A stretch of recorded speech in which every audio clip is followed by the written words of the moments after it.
If you're on the spiritual path, you've been practicing meditation and prayer for a long time, and you find yourself having gone to such a place of equanimity that you no longer seem to care about much of what happens in the world or what happens around you. In a way, you're kind of disengaged from what is occurring around you, and that you wish that you could turn back and be a part of the emotional engagement that you used to feel, that you're looking for that excitement. You wish you could find that excitement again that you used to feel. Know that you're not alone. There are many people that are going through this. I've gone through this, and this is an important step in the spiritual awakening path. There is a way through it that leads to greater engagement. And in this video, I'd like to talk about that, share that with you. Hi, my name is Richard Haight, and I studied in Japan for 15 years, the samurai arts as well as healing arts, having received master's degrees in 4 samurai arts and 1 healing art.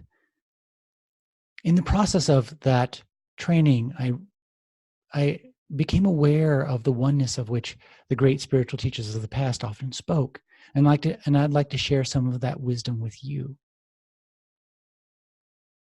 Before we begin the video, I'd like to direct your attention to a free 7-day meditation trial, which I teach every day. It's live and on demand as well. That this meditation has utterly transformed my life, something I learned through my samurai training, and I'd like to share it with you at no commitment to you. Go ahead and click the link below to begin your trial today. It's not like any other meditation you've ever practiced. It will completely apply to your life, taking meditation into your daily life through activity, not just on the mat. And now back to the topic of the video. Going through the experience of what can be described as apathy, where we're sort of disconnected, dispassionate about the world. For an individual that's not ready to take the next step, this can actually be a negative experience. It's important to acknowledge that. The spiritual awakening path is not something that we must take right now. It's not a good thing or a bad thing. You don't get any extra credit, spiritual points for heading in that direction. It's sort of a thing that occurs when you're ready for it, and it's possible to a sign that we may have exceeded where we're ready to go is the apathy that we will feel. Now, it's not necessarily a sign that we have gone beyond where we're ready to go, but it could be. And so we need to explore it. One of the things that occurs in the spiritual awakening process is sort of a maturation, almost like a parent. The effect would be almost like a parent looking at their children who are fighting with each other. Now, a parent that's actually mature doesn't feel anger when their children are fighting together, doesn't feel anger when their child loses their matchbox car or their doll, doesn't get caught up in the emotion that their children are feeling when they're crying and wailing and frustration. But they're able to understand those feelings. They're also engaged with their child, saying to their child, "Oh, that must feel terrible. You've lost your favorite doll, or you've lost your matchbox car, or your brother hit you or said some mean thing. It must feel terrible. I understand where you're coming from." But in reality, you're not feeling what they're feeling. You can understand what they're feeling because you've been there when you were a child. You were there, but you're not really feeling what they're feeling, at least not in any acute way or any pronounced way. The awakening process is much like that. As your perspective will say rises. Now, rises is just a model we'll use, but sort of rises above the personality and the personalized view of life, which tends to get caught up and blown around like a leaf in the wind. As it rises above that, it no longer feels captured by the emotions that other people and that we used to be captured by. We're seeing the world almost as if we were an adult looking upon young children crying over spilled milk. We're not really upset at the spilled milk, nor the child's emotion, but we're compassionate in a sense that we can understand where they're coming from. We may be able to give them some advice. It's okay. We'll get you some more milk. It's all right. Relax, no need to cry over spilled milk, that sort of feeling. There isn't any arrogance to it. It's just an acknowledgement of where people are and also where you are. You're an adult now, but you're not disengaged. You're actually quite engaged with your children. You may be quite interested in their growth pattern, in where they are in life, in their explorations. If there's not an engagement in life, if we feel disengaged from life, that is an indication of either a misunderstanding of what the spiritual awakening path is, of what spiritual awakening is, or we have, in somewhere along the process, disconnected from our engagement in the world. There's sort of maybe some kind of idea that a judgment against emotions, a judgment against the passions of the world.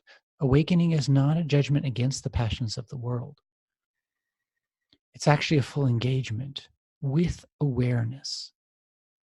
And now that knowing that and hearing that doesn't necessarily mean that you're suddenly going to feel that engagement. This is a stage in your awakening path that you may need to go through.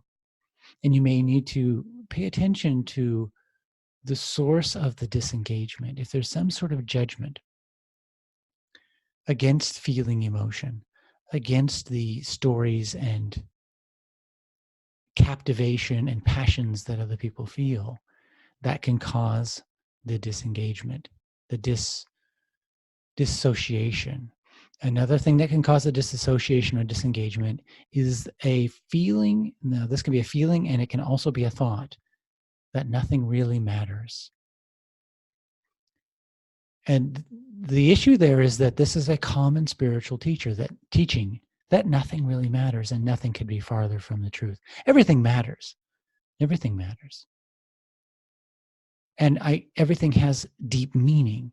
And this is very easily demonstrated. If things were without meaning, you would not be able to see, hear, smell, or taste, or feel anything. Those very senses are programmed with meaning, that you learn how to do those things because there is a sense of meaning in the world. The senses would not be accessible if there were not a sense of meaning. For example, when you see a door, you're not seeing the door that you originally saw, because when you originally saw it, you didn't see a door.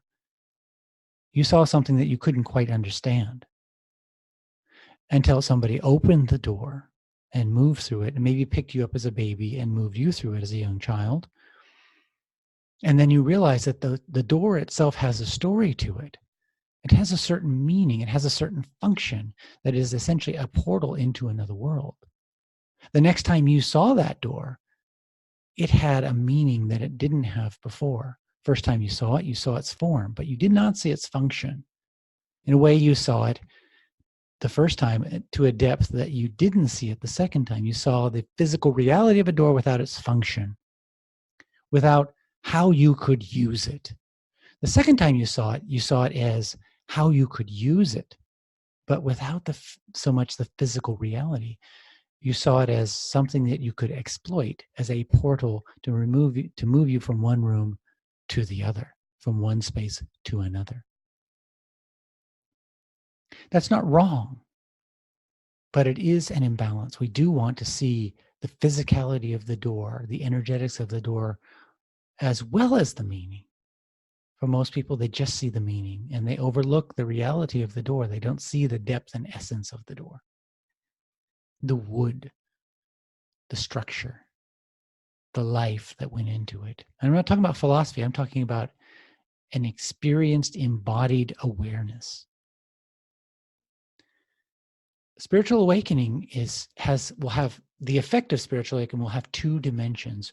One is a vibrant perception of the energetic reality of what is occurring around us, and that is very inspiring and engaging.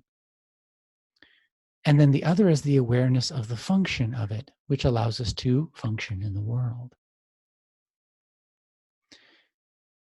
it's not that we're not going to feel emotion anymore. We're going to feel that the energetics of life, the presence of life, which is inspiring and vibrant. And inside of that vibrance and presence of life, there will be emotions. But the emotions will be in context with the whole or the totality. So that we can see the passion of our children, the passion of our loved ones, the passions of society, without being thrown off balance by them. We're still perceiving them and still feeling them, but without being pulled off balance, because those emotions are in a much greater context of awareness. So we have, in a sense, sort of the Godhead perspective, as well as the human perspective. The human perspective is nestled into that larger perspective. And so that creates a kind of vibrance. However, if we're not actually in touch, in an embodied way with that Godhead perspective, we're looking at things almost from an intellectual perspective, then what will happen is there will be a disconnect from life, a disengagement from life, a feeling of nihilism, as if nothing matters. And this can be mistaken as spiritual awakening, whereas actually this is a phase we may need to go through. In order to go through it, we need to return to meditation. We need to return to direct physical sensory perception of the world, absent our opinions. Get down to the basics. Touch the earth, smell the smells, touch the plants, smell the mint, smell the sage, get physically involved so that our emotions can root back into the physicality, but through the perspective of the totality. I highly recommend practicing meditation every day, because that is going to create, that is going to impregnate your life, your perception with the totality, the awareness of the totality, as well as the specifics. Now, not all meditations are equally adapted toward that. And that's why I teach the total embodiment meditation method that I learned and realized through my samurai art training, through my healing training in Japan. Because it is designed to be awareness through the activities of life. So that there's both perspectives, the perspective of the totality as well as the personal perspective or the human perspective, so that we can have emotion in context with the totality, and so that we're vibrantly engaged with life, not disengaged, not getting pulled into a sense of meaninglessness, nihilism, because that will lead to a kind of dread of life, a depression. If you would like to try a 7-day free trial of that total embodiment meditation that I mentioned, click the link below. You're going to love it.